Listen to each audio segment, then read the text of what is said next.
Pokorze, naprawdę jak Śląsk wygląda. Ale Aber das ist dein Kollege oder deine Familie? Nein, das ist mein Freund, das ist ein Kollege, mein Jetzt, Kollege. wo wir Ein fahren. Schulkollege, ja. Ach, der Ewald. Der Ewald habe ich in die Schule gegangen. Beide. Aber siehst du, hier, früher, da war ein Dorf.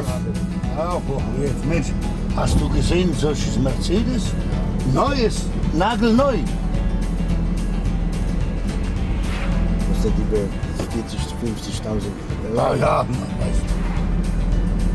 Ich habe niemals gesehen, der Eugen hat solche, Hast du gesehen im Fernsehen? ja, Plasmafernsehen. Ja.